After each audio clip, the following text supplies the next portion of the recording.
A writer, a journalist, a teacher, wrote more than 10 books. After 11, I think I lost count, but there were probably more than that, including conversations with Marlon Brando, conversations with Truman Capote, the Houstons, about the Houston family. He also wrote a novel, The Resurrection of Leighton Cross, but he's best known for his interviews that have appeared over the years in many publications, including New York Times, Playboy, Rolling Stone. He also teaches both the art of the interview and journalism at University of California at Los Angeles, UCLA.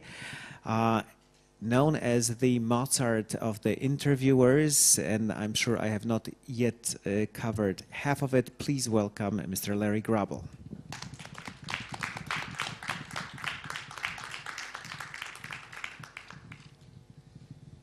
Also sitting at the table is a representative of the Polish publisher of the book, because the main reason that we are here today is the book.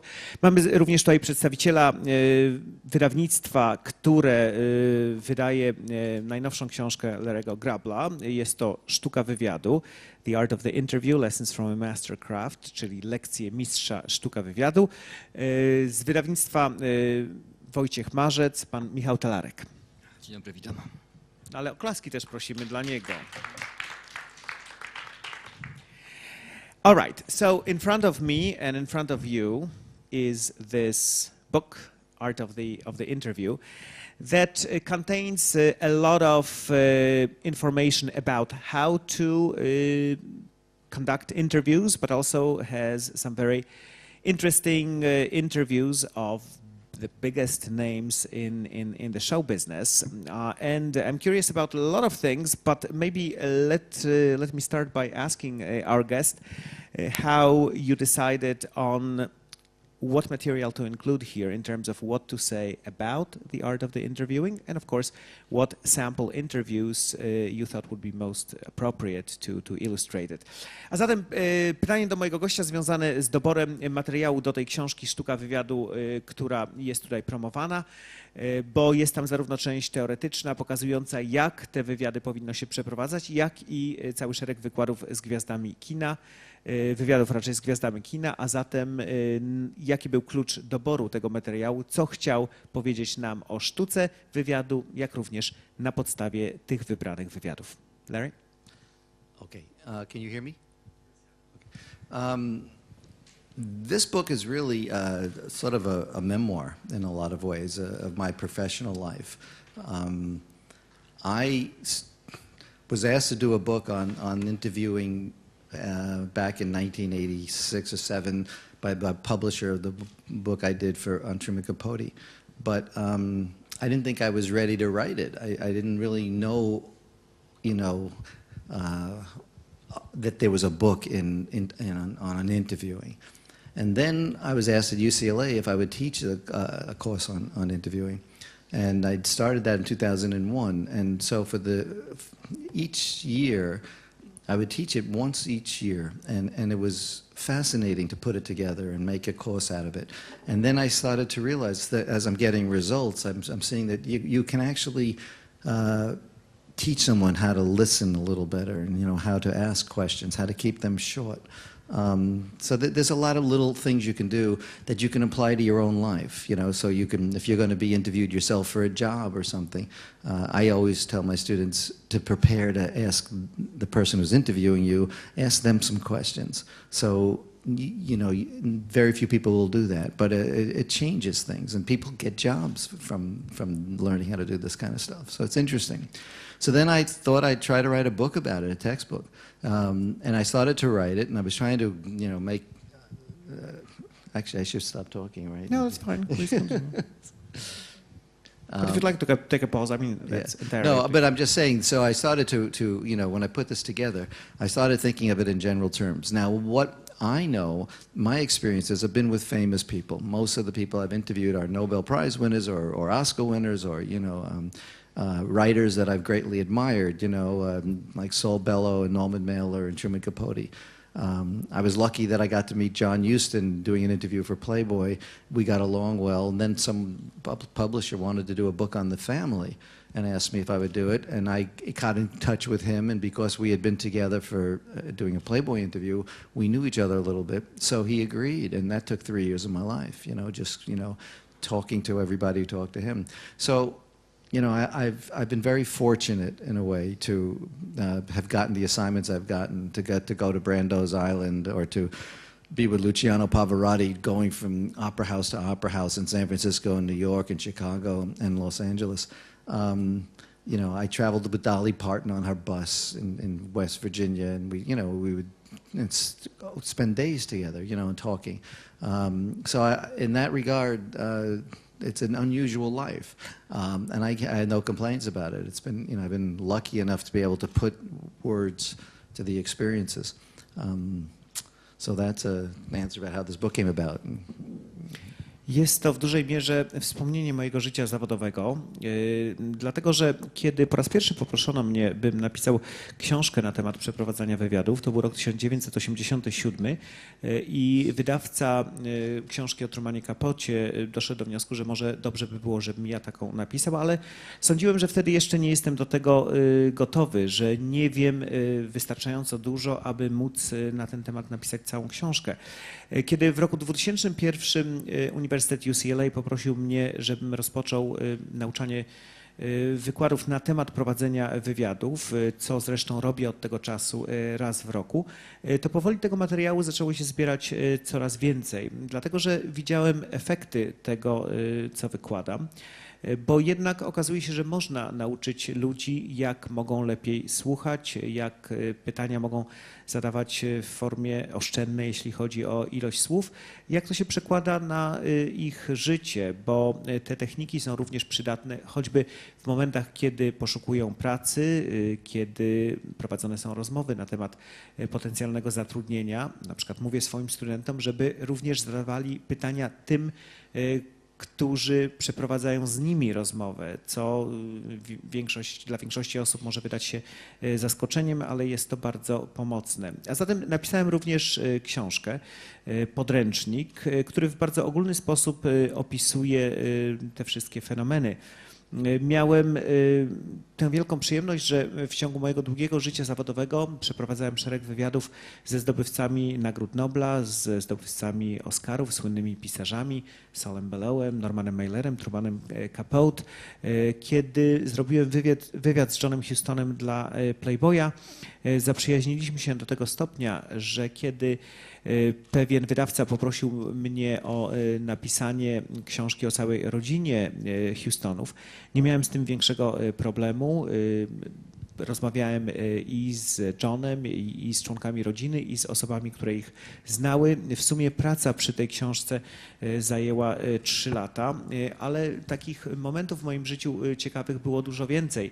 Kiedy zostałem zaproszony na prywatną wyspę przez Marlona Brando, kiedy z Pavarottim jeździłem od jednego budynku opery do kolejnego, kiedy byłem w autokarze prywatnym Dolly Parton, w którym podróżowaliśmy po zachodniej Virginii. To w sumie było dla mnie i bardzo ciekawe przeżycie i złożyło się na bardzo niecodzienny życiorys, a zatem doszedłem do wniosku w pewnym momencie, że może to wszystko spiszę i przekażę innym.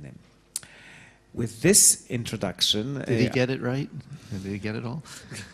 With this introduction, I think either we're going to do one of two things. If you'd like to continue, please do, or else we're going to go to questions. Well, I think, if any of you here have come to even ask any questions, we should ask them because, let's do that. And if there aren't, then I can talk easily about anything, it's not a A zatem, jeżeli macie pytania, prosimy o pytanie. Jeżeli nie, to Larry Grobel będzie kontynuował swoją długą opowieść.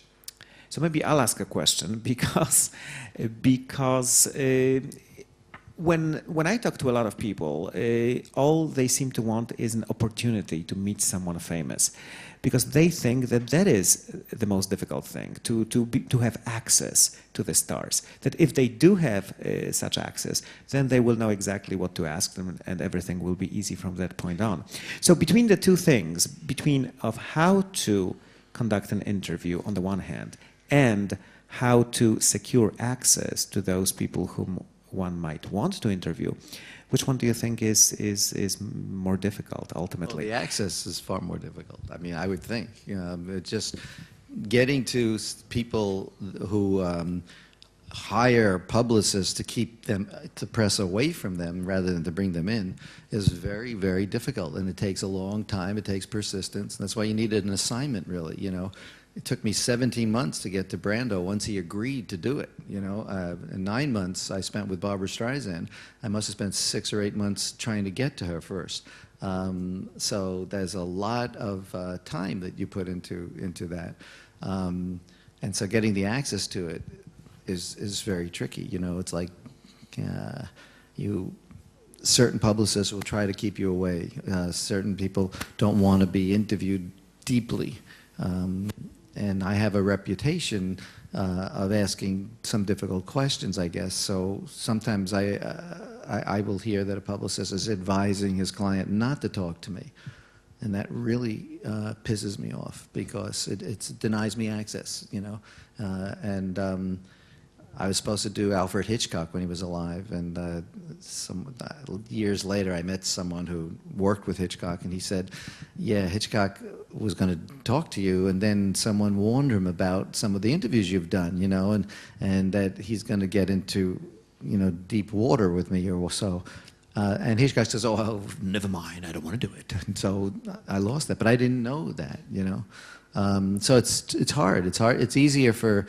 I have students at UCLA, and I tell them, any of you can get the job before me because you should work for nothing. You do it. You do something on speculation. You can go into an editor's office and say, look, I want to do Keanu Reeves. I can get him. He's coming to Poland. I know I could get to him. And now the editor's got one shot at maybe Keanu Reeves, right? So is it going to give it to you, an unknown, or is it going to ask someone who's they can count on to bring in the material? But what you can say is, you don't have to pay me, only if you like it, then they may say, okay, because I won't do that, right? I have to be paid. It's part of what my job is. So, I think it's not that hard to necessarily get an assignment. That's the first step to getting access, because once you have an assignment, then you go to the publicist or you go to the manager and try to get to that person that way. By the way, just a quick mention is that another one of my books dealing with interviews, a collection, which I call Above the Line, that came out in the States, deals with the producer, all the names above the line when a movie starts, the producer, the director, the writer, the actors. And then I added the superstar, the star as well in the book. So I basically take different people that I thought were good in-depth interviews, and by putting it all together in this one book, it's like, this is what the movie business is really like, above the line, not below the line. And I added some critics to it too. So Michael is going to be publishing that, when, next year? Yeah, next year. Yeah. So I just want to mention that, it's a nice book. Oczywiście, że znalezienie dostępu do gwiazd jest o wiele trudniejsze od zadawania pytań, bo tego dotyczyło moje pytanie. Dlatego, że jest cała masa osób odpowiedzialnych za to, żeby nie dopuszczać dziennikarzy do gwiazd, za to są opłacani. To jest ich praca, w związku z czym zanim mogłem na przykład dostać się w pobliże Marlona Brando, to zajęło 17 miesięcy. Spędziłem 9 miesięcy z Barbarą Streisand, ale żeby do tego mogło dojść, to było kolejne 8 miesięcy prób i przygotowań, bo znów ten wianuszek osób otaczających gwiazdę skutecznie odpychał potencjalnych dziennikarzy. Zresztą problemów tego rodzaju jest dużo więcej, bo niektóre osoby nie chcą, by z nimi przeprowadzać wywiady zbyt skomplikowane, zbyt głębokie. Niektóre z góry nie zgadzają się na dziennikarzy, o których krąży reputacja, że zadają trudne pytania. Tak na przykład było w przypadku Alfreda Hitchcocka, z którym starałem się ten wywiad umówić przez długi czas. Nie udało się tego zrobić. I dopiero po latach ktoś mi powiedział, że Hitchcock chciał udzielić tego wywiadu, tylko ktoś go ostrzegł, że pytania mogą być nie do końca komfortowe, a zatem odmówił. no, tak po prostu się zdarza. I najprostszym sposobem na to, żeby otrzymać pracę w tym zawodzie, jest robienie wywiadów za darmo, czyli po prostu zasugerowanie wydawcy, że ma się możliwość dostępu do jakiejś gwiazdy. Jeżeli na przykład ktoś wie, że Keanu Reeves przylatuje do Polski, to jest już świetny punkt zaczepienia. Może wtedy pójść do wydawcy i powiedzieć, jest szansa zrobienia wywiadu z Keanu Reevesem. Wydawca spojrzy na taką osobę z zewnątrz i powie, no dobra, ale dlaczego niby miałbym zatrudniać ciebie? A no dlatego, że ja to zrobię za darmo. No i wtedy oczywiście zmienia się sytuacja, bo dana osoba robiąca wywiad będzie miała zapłacone tylko w przypadku, jeżeli wywiad ukaże się w druku, a jednocześnie mając taką desygnatę ze strony wydawcy, może iść wtedy do osobą zajmującą się publicity danej gwiazdy i powiedzieć, proszę, tutaj jest zainteresowanie ze strony czasopisma na wywiad z Keanu Reevesem, chciałbym zrobić ten wywiad i tak idąc z tym łańcuszkiem można doprowadzić do sytuacji, że wywiad zostanie zrobiony. Jeżeli jest na tyle dobry, ukaże się potem drukiem. To jest naprawdę najprostszy sposób na to, żeby znaleźć się w tym biznesie. I tutaj może jeszcze jedną rzecz tylko dodamy, to znaczy taką, że kolejna książka, Above the Line, której tematem są rozmowy ze wszystkimi osobami, których zawody predestynują ich do tego, że są powyżej tej linii, jeśli chodzi o napisy początkowe w filmie, czyli chodzi o producentów, reżyserów, scenarzystów, aktorów, do tego dołączyło kilku krytyków i to są rozmowy z tymi ludźmi o show biznesie, o przemyśle filmowym, o tym wszystkim, o czym czytelnicy powinni wiedzieć z ust bezpośrednio zainteresowanych osób. Ta książka ukaże się drukiem również wydawnictwa Wojciech Marzec w przyszłym roku, ale już teraz ją zapowiadamy. Let's go to questions. Yes, please.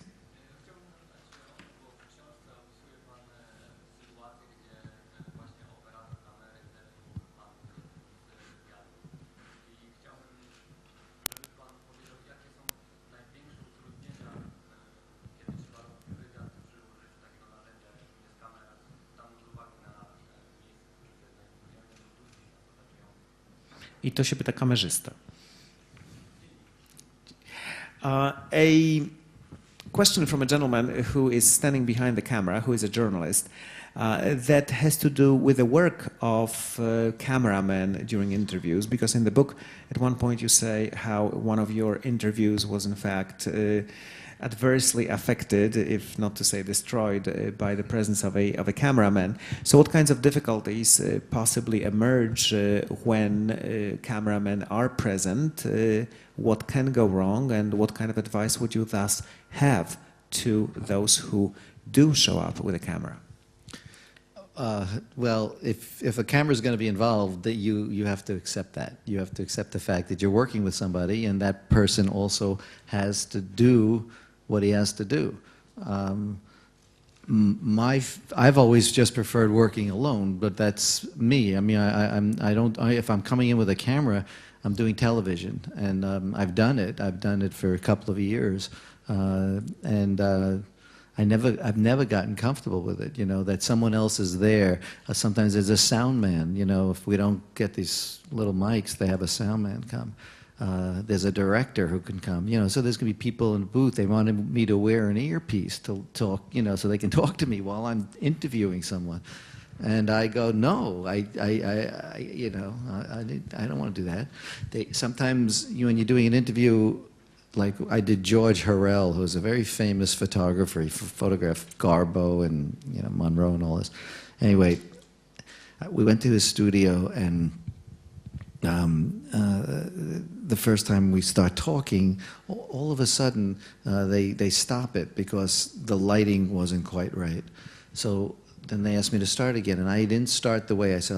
That never happened to me before. Nobody tells me to start an interview again. You start talking, you're trying to establish some kind of rapport, and all of a sudden you have to do it. Then you feel like you're acting. And then it didn't work again, and they didn't like where they had put a chair for Harrell. They wanted to move him about 2 inches. So instead of saying, "Excuse me, sir, would you mind getting up?" they went to each side of him and picked the chair up and moved him 2 inches or whatever. I got sick to my stomach. I couldn't believe it. I actually had a glass of water and I threw up in my glass because I was like so embarrassed, you know, that they would do something like that. And I excused myself and I went back and I said to the director, "I don't know what the hell you think you're doing, but the next time we start the camera rolling, I don't want you to stop it. I don't care if your lighting isn't good. I don't care if your sound is off. You fix it. You know, but we're not here to start an interview over and over and over again." And we did. And then I went out afterwards with Harrell and I talked to him and I apologized. I said, "I'm so sorry that they did that." And he said to me, "I've been on movie sets for 40 years or for more." He says, "You just have to understand that talent is all just part of what the crew does. You know, I mean, you're just like a piece of furniture." And he was fine with it. I wasn't, because I had to get used to that. You know, so it's interesting how one is treated. So you know, you asked me about a camera. I have lots of camera stories. I won't tell them now because we don't have much time. But some of them are very crazy. You know. I mean, I did a porno star, Marilyn Chambers, behind the green door, and the cameraman was behind me, but then they brought a sound man in, and they wanted the sound man to be there, but it was in a small hotel room, and my feet, my chair and her chair we were almost going to be touching, you know, that close. So a sound man over here in this cramped room made me thinking about this guy, and I didn't want to think about that when I'm talking to a porno star. I never talked to a porn star before. And I had questions that I never asked anybody in my life since or before that I was going to ask her. Because if you're going to do a porn star, you might as well really do it, right? I mean, you know, otherwise, why, you know, namby-pamby around? But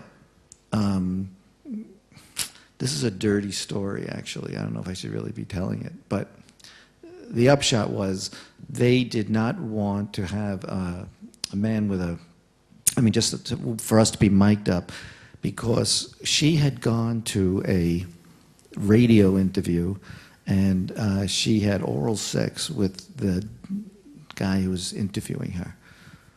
And Playboy was doing this as television, and I'm doing this interview. They thought that if they had a sound man there rather than be mic'd up, she wouldn't be restricted by her mic in case she decided to get rambunctious. And I looked at the guy, the director. I said, "Yeah, I'm married." I said, "Number one. Number two, do you think that if she wanted to do that with a camera rolling, that I would say yes?" And they thought, absolutely. They didn't even think of it. They weren't even going to tell me about it. I'd just be surprised by this. Well, you know, so, you know, sometimes it's easier without a cameraman there or whatever. Yeah, that's my camera story. This is getting more and more interesting by the minute. Are you married? No, it doesn't matter. Jeżeli kamera pojawia się, to no po prostu trzeba ją zaakceptować. Zresztą każda osoba pracująca w tym biznesie ma swoją pracę do wykonania, ale ja wolę pracować sam.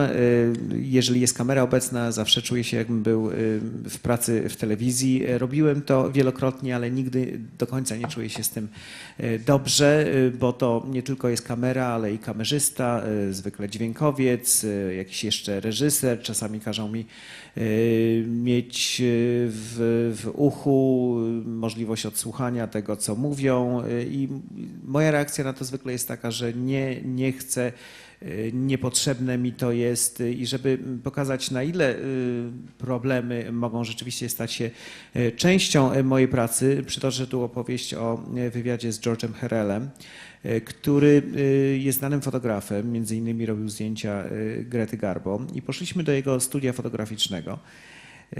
Najpierw trzeba było oczywiście spędzić dużo czasu na przygotowanie całego osprzętowania dla wywiadu z kamerą, czyli ustawić światła i tak dalej, i tak dalej. Potem zaczęliśmy wywiad i nagle kazano przerwać ten wywiad, bo światło jest ustawione. Nigdy w życiu nie zdarzyło się wcześniej, żebym musiał przerywać wywiad, który już zacząłem, bo jak słusznie pewnie podejrzewacie, nawiązuje się pewien kontakt z osobą, z którą się rozmawia, taką nić porozumienia i każda przerwa wymuszona tę nić zrywa.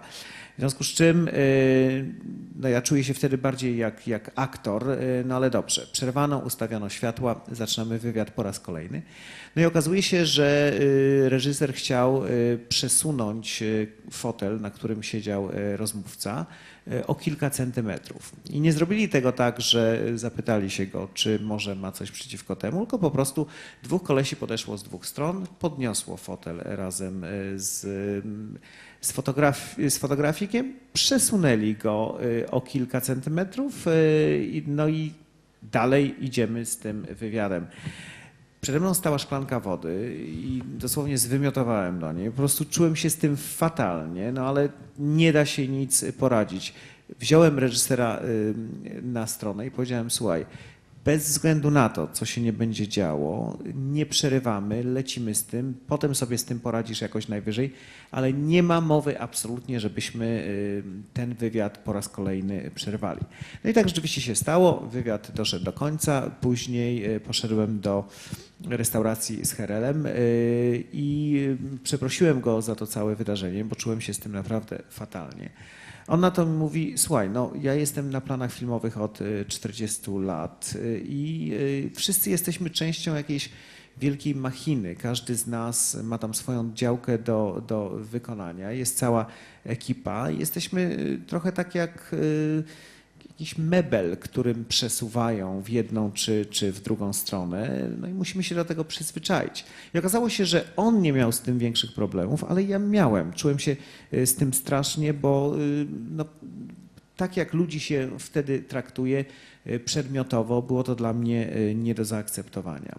Druga taka sytuacja, a było ich wiele w sumie, miała miejsce w przypadku gwiazdy porno Marilyn Chambers i filmu Za zielonymi drzwiami, bo był to wywiad, na który przyszedł i operator, i dźwiękowiec. Działo się to w małym pokoju hotelowym, takim naprawdę bardzo ściśniętym i tam byliśmy bardzo blisko siebie.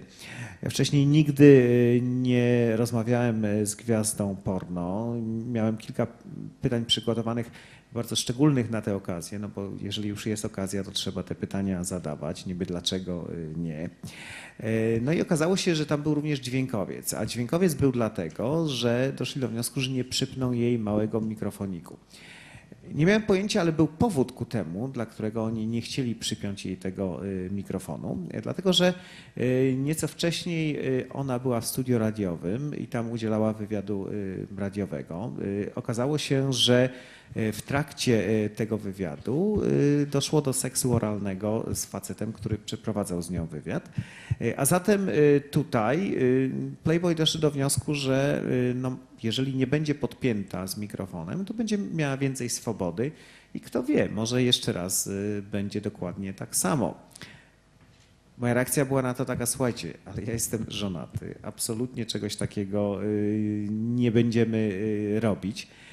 Kamera już w ogóle leciała i oni nawet nie chcieli mi o tym wcześniej powiedzieć, bo doszli do wniosku, że no jak się wydarzy, to się wydarzy. Działają z zaskoczenia i ja byłbym tym zaskoczony, ale to z ich punktu widzenia byłoby ciekawe dla kamery. Z mojego punktu widzenia, jak się spodziewacie, było to totalnie nie do zaakceptowania. Question here? Ja mam dwa pytania. Jak sobie radzi Lawrence z dworem gwiazd?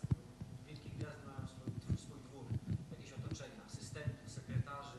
Oni, domyślam się, czasami mogą chcieć brać udział przy tych wywiadach, żeby nadzorować, pilnować. Jak sobie Lawrence z nimi radzi? I drugie pytanie, jaką strategię przyjmuje, kiedy ma rozmówcę ekstremalnie nieśmiałego, zamkniętego, który jest bardzo nieufny?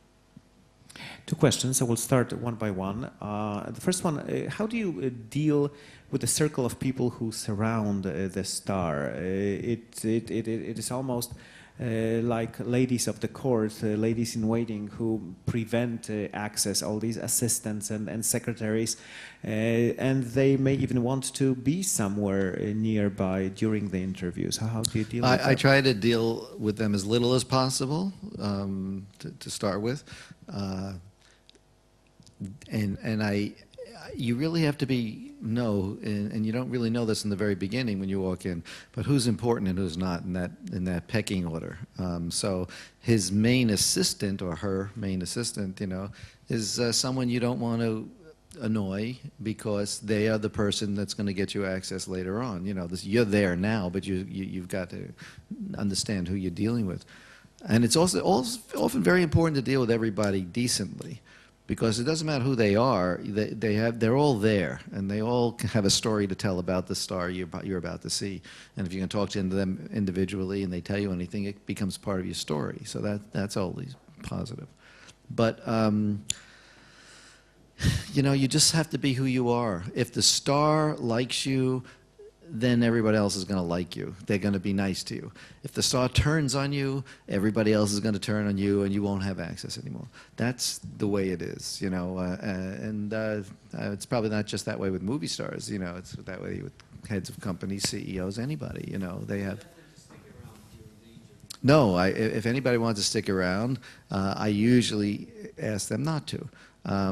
But it doesn't always work. Barbara Walters once had her publicist there, and she wanted her there. Charlton Heston, he was a big right-wing guy, and he liked guns, and I didn't like his politics. And when I went to interview him, they had 3 people there, 3 of his publicists, and I said, "What's going on?" Because he was an old man. He's going to walk into this room. I said, "You have to leave. He's coming, No, we're going to stay." I said, no, you can't stay. And I realized I couldn't win this fight because he's about to come, and he obviously asked them to stay or whatever. So I said to them very quickly, "I don't want you in my eyesight. If you're going to stay, I want you somewhere where I can't see you, and I don't want to think about you, and I don't want to hear from you. Don't interrupt."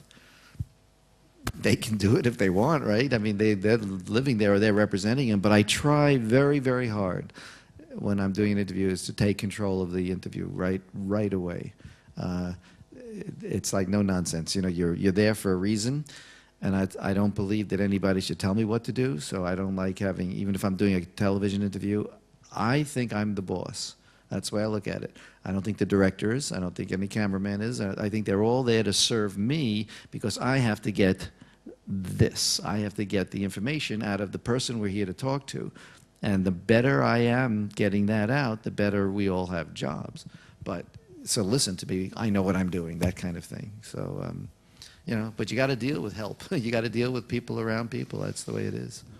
Zawsze staram się mieć jak najmniej do czynienia z tymi osobami, ale trzeba być zaznajomionym z tym, kto jest ważny, a kto jest nieważny, bo ta najważniejsza osoba to jest ważna, czyli nie można w jakiś sposób jej zrazić, bo od niej zależy dostęp do danej gwiazdy również w przyszłości. Taki jednorazowy strzał może się zawsze udać, ale dobrze jest mieć kontakty na przyszłość. Poza tym trzeba wszystkich traktować w sposób dlatego że każda z tych osób ma jakąś historię do opowiedzenia i może wcześniej czy później da się to wykorzystać. A zatem trzeba być głównie sobą. Jeżeli danej gwieździe się spodobam, to wszyscy inni również będą na mnie patrzeć przychylnie. Jeżeli gwiazda patrzy wilczym okiem, to inni również będą reagować negatywnie.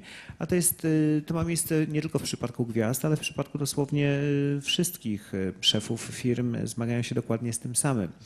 Czasami dochodzi do sytuacji, kiedy osoby odpowiedzialne za promocję danej gwiazdy zostają w trakcie wywiadu. Tak było w przypadku Barbary Walters, jej publicystka została.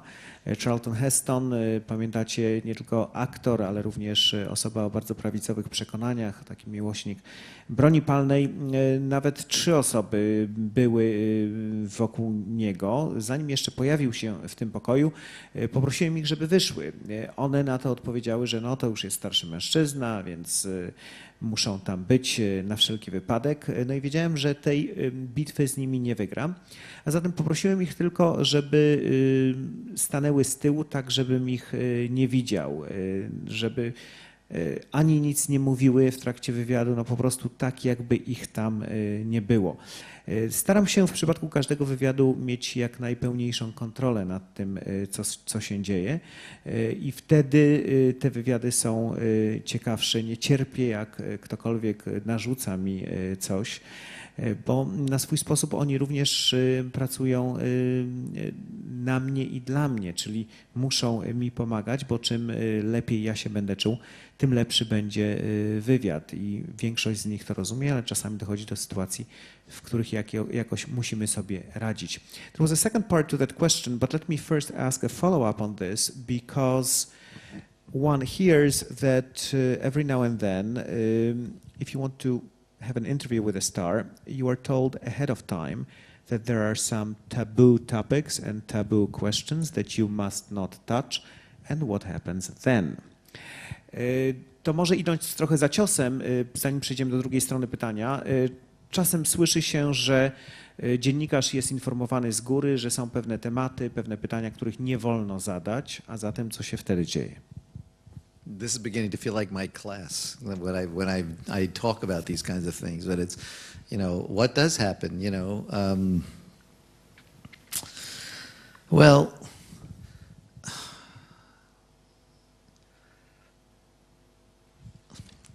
I'm losing my thought for a second. What was the general Taboo thing? topics, Oh, taboo the taboo questions. Well, taboo questions are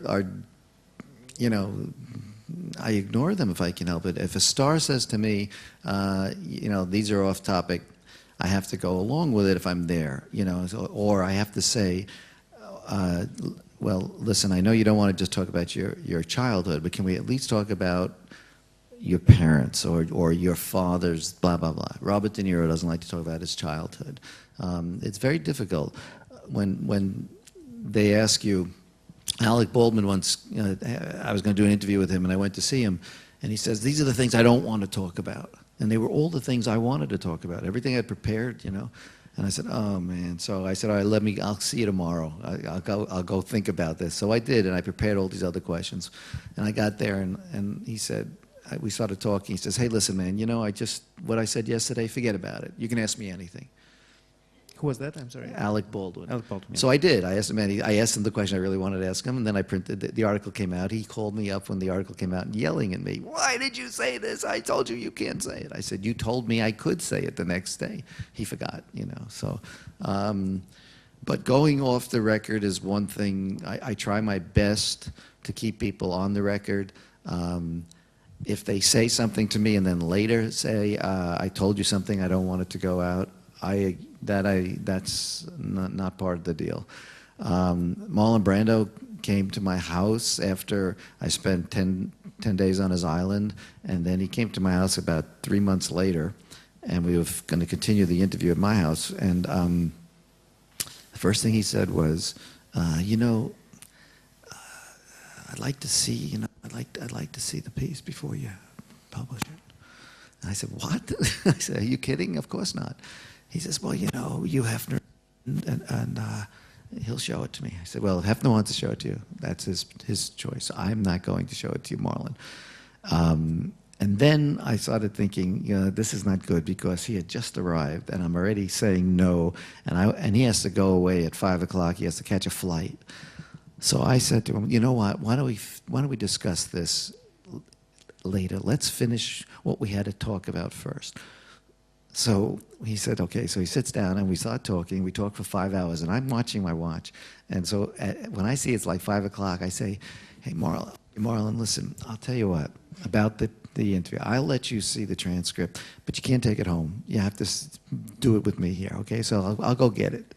And he says, yeah, okay, holy jeez, it's 5 o'clock. I got to get out of here. And I said, well, Marlon, what about this? He says, I got to leave. I said, okay, have a good flight. Never showed it to him. It was great. You got to protect your material, basically. If you want to, sometimes you get some good stuff, and Bobby Knight, as an Indiana coach, to the end of this book, right? I mean, I think I put it in there, and it's like it was an insane situation. The guy attacked me.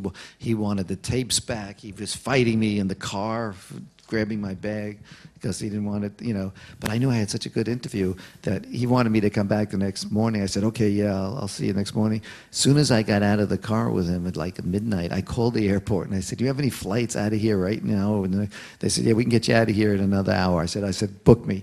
And I just got out. And then I called him. I said, something came up. I couldn't make it to breakfast with you tomorrow. But, you know, I called him that next morning. I'm back in Los Angeles. Because I knew that if I stayed and saw him, he was going to do his best to get the tapes back from me. And I wasn't going to give them up. And it was going to be a huge battle. And I knew I had my story. I didn't need to see him again. Anyway. That's good, but it's different in Poland. Actually, the interviews are typically authorized by the Star. Yeah, just before that's why they're never very good, I'm sure. To zupełnie czuję się tak, jakbym był teraz ze swoją grupą studentów na uczelni, ale wracając do głównego tematu, czyli pytania o kwestie zakazanych tematów czy zakazanych pytań.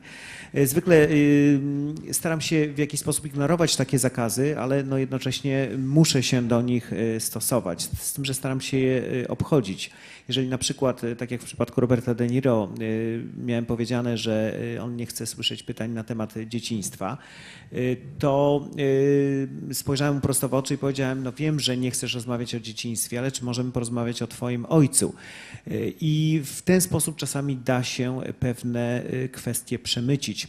W przypadku Aleka Baldwina była taka sytuacja, że dał całą w ogóle listę pytań, których nie chciał, żeby to było zadawane, a to były dokładnie te pytania, które ja miałem przygotowane, więc powiedziałem, to w ogóle nie robimy w tej sytuacji wywiadu, ja się namyślę nad innymi pytaniami, przyjdę następnego dnia i zrobimy wywiad od początku. No dobrze, powiedział Alek. I kiedy następnego dnia przyszedłem, pierwszą rzeczą, którą aktor stwierdził, to powiedział, wiesz co, tą listę, którą ci wczoraj dałem pytań, o których nie możesz się pytać, nie, to wyrzuć do kosza, możesz się pytać o cokolwiek chcesz. No dobrze. Więc wywiad został zrobiony właśnie w takiej formie, potem poszedł do druku i nagle aktorowi coś się odwidziało, widać zapomniał o tym swoim dodatkowym przyzwoleniu i był strasznie niemile dla siebie samego zaskoczony, że te pytania i odpowiedzi znalazły się w druku. Jeżeli chodzi o mówienie czegoś przez znaną postać, co może być zapisane przez prowadzącego wywiad, a coś, co jest tak zwane off the record, czyli poza kluczem, który potem można wykorzystać w druku, to no, czasami dochodzi do takich sytuacji, ale one są z mojego punktu widzenia nie do odkręcenia. Jeżeli już coś powiedzą, na co się wstępnie zgadzają, to nie mogą potem się z tego wycofać. Choć często dochodzi do troszeczkę skomplikowanych sytuacji. Tak było z Marlonem Brando, bo kiedy robiłem z nim pierwsze wywiady na jego prywatnej wyspie, to tego materiału było bardzo dużo, ale potem mieliśmy kontynuować u mnie w domu i Brando przyleciał i powiedział, że zaczął w ogóle od tego, że chciałby zobaczyć te wywiady, które były zrobione u niego na wyspie, żeby mu pokazał, zanim jeszcze ukażą się w druku. No ja miałem je spisane, ale nie chciałem specjalnie pokazywać Marlonowi, na co on odpowiedział, no tak, bo wiesz, Hugh Hefner, wydawca Playboya, obiecał mi, że pokaże. Ja mówię, no dobra, no jak Hefner ci pokaże, to ci pokaże, ale ja ci nie będę pokazywał. Więc zastosowałem taki fortel, że powiedziałem mu, słuchaj, to zrobimy teraz dalszą część wywiadu, a potem na zakończenie ja ci przyniosę i pokażę tą pierwszą część, którą już mam spisaną. Dobra, Brando się zgodził. Ja wiedziałem, że on o 5:00 po południu musi wyjść, więc no tak po prostu tym wszystkim manewrowałem. że robimy wywiad, kończymy i ja wtedy mówię mu, słuchaj, no to teraz przyniosę ci tą pierwszą część już spisaną, będziesz sobie mógł przejrzeć, tylko nie możesz zabrać jej ze sobą, musisz tutaj na miejscu ją przeczytać. I on spojrzał na zegarek i mówi, no nie, no już 5:00, no muszę lecieć, no sorry. I okazało się, że wszystkie i wcześniejsze, i późniejsze materiały były zatem do całkowitego wykorzystania. Inna historia związana jest z trenerem koszykówki drużyny uniwersyteckiej Indiana w tym czasie, to był Bobby Knight. I miałem z nim taki jeden dzień bardzo soczystych wywiadów, trochę kontrowersyjnych. I coś czułem, że jeżeli spotkam się z nim drugi raz, a mieliśmy kontynuować następnego dnia, to Bobby Knight będzie zdecydowanie chciał mi te wszystkie taśmy odebrać, bo mówił tam różne no, bardzo ciekawe rzeczy. A zatem od razu zadzwoniłem na lotnisko i się zapytałem, słuchajcie, czy nie ma jakiegoś samolotu jeszcze dzisiaj, żebym mógł stąd wylecieć. Powiedziano mi, że oczywiście taka możliwość istnieje. Wyleciałem, poleciałem do Los Angeles. Następnego dnia do niego zadzwoniłem, mówiąc, że wiesz, no coś takiego pilnego się wydarzyło, musiałem wracać do domu, sorry, ale byłem przekonany, że gdybym tylko został, to on jakimś cudem by te taśmy ode mnie wyciągnął. There was a second part to the question from the gentleman, Larry, because there was a two-part question. The second one has nothing to do with the first one, and it asked how you deal with situations when somebody is extremely shy, kind of reticent to open up. How do you make such a person unable to or unwilling to talk, open up? I mean, they're tough questions because, you know, it's something that you do when you're there, or you do or you don't, you know, I mean, you just don't know. Someone who's very shy, someone who answers questions, yes, is not, you know, you don't want that. You want to get people to talk. An interview is very much like a seduction. I mean, basically, it may take you time to get to know somebody. The interview may not begin. With Brando, for 3 days on his island, I ate breakfast and lunch and dinner with him, and we walked around. I never once turned on my tape recorder. We weren't interviewing. We were talking. We were getting to know each other. But I was getting frustrated because I was getting, you know, I felt that now it's ready to put on the tape recorder. But, you know, it's like now you have to ask permission because you haven't been doing it up until then. You know, I just think you got to spend time. You got to spend time with people who are shy, and they've got to feel that you're not there to hurt them. You know, if you're going to do an interview and people are going to expose somebody all the time, and you're trying to get the dirt or whatever, they don't want to be around you. They're not going to talk to you too much. You know, so that's one kind of person. I always try to gain the trust of someone by saying what I'm going to do is fair.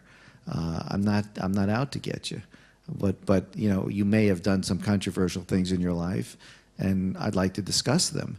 And you know, you can tell me whether they're true or not. But you know, if it's out there, if it's something I've already researched, then it's out there in the world. Let's make this the interview of record, and they respond to that. Barbra Streisand did. You know, she never talked to anybody. When she saw how I approached it, she came around and said yes, and that's after her lawyer and her manager and her boyfriend, John Peters at the time, all wanted me to sign a paper saying that, you know, she could retract anything she says and she could own the thing when it's over, all this kinds of stuff that she did.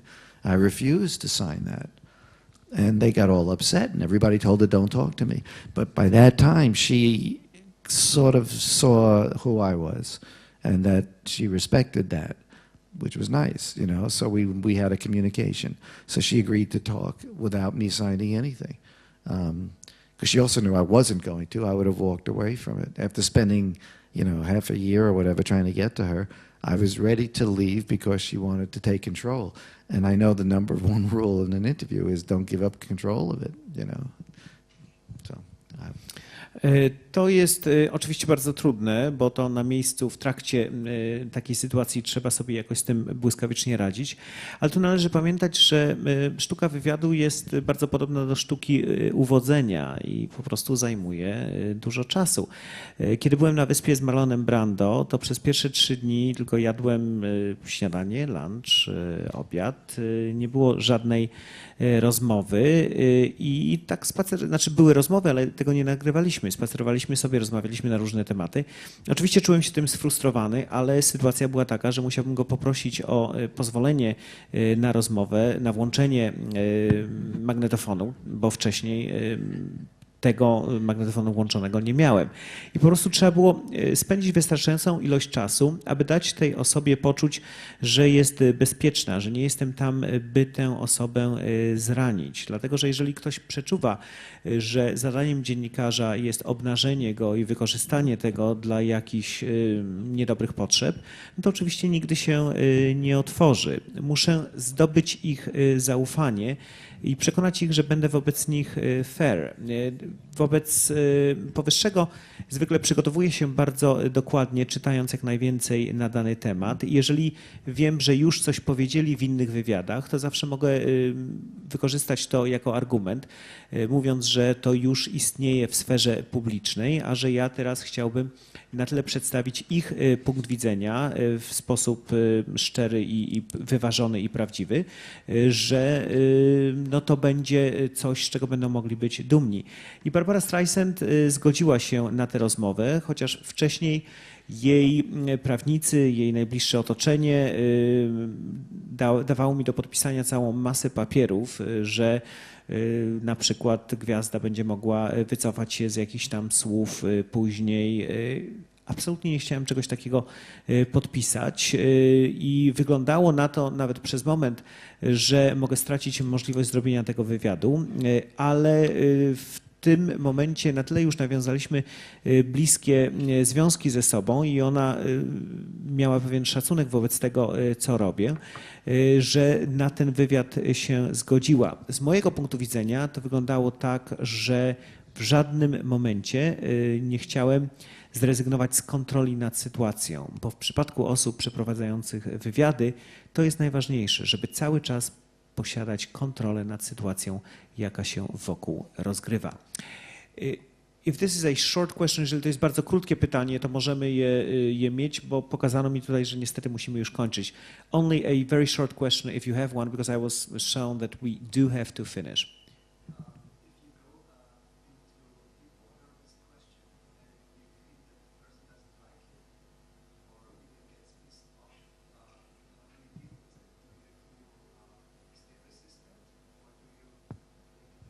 Jeżeli pojawia się trudne pytanie, widać, że dana osoba nie czuje się z tym dobrze, czy odpuszcza, czy w jakiś sposób idzie głębiej?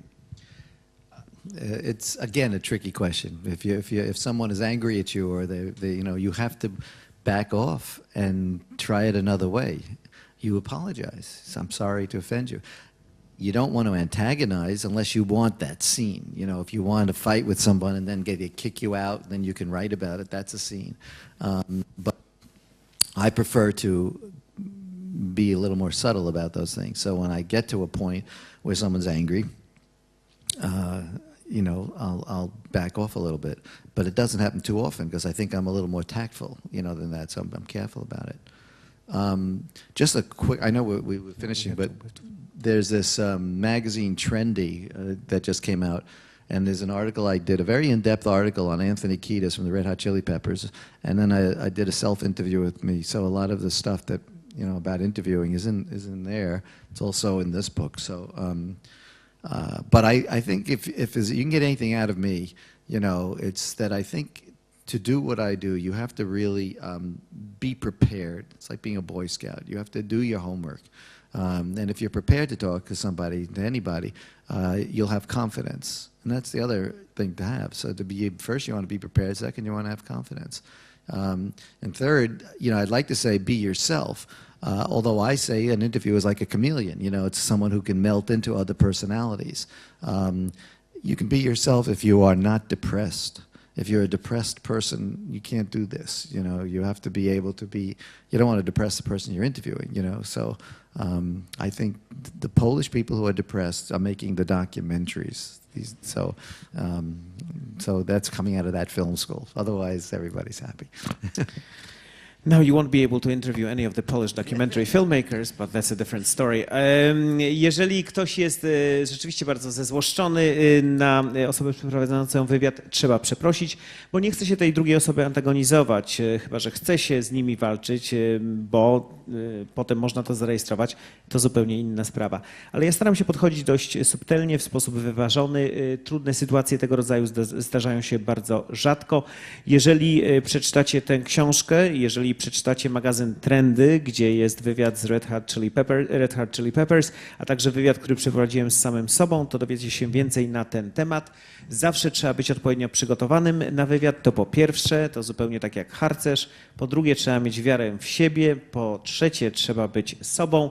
Nie być osobą w depresji, bo wtedy się tylko wprawi w depresję osobę, z którą się rozmawia i wygląda na to, że depresja jest specjalnością polskich dokumentalistów i szkoły dokumentu, a wywiad jest czymś zupełnie innym. So, if you're looking for more information, here is your man, here is his book, and here are his interviews. Everything is at your disposal. The book will be available or is available downstairs at the Art stand, so you can buy it, you can get an autograph, and I hope you're going to learn from it a lot. Tu jest książka, tu są artykuły, tu jest mistrz, którego lekcje w tej książce są zawarte, Mr. Larry Grobel. Thank you very much. Thank you very much.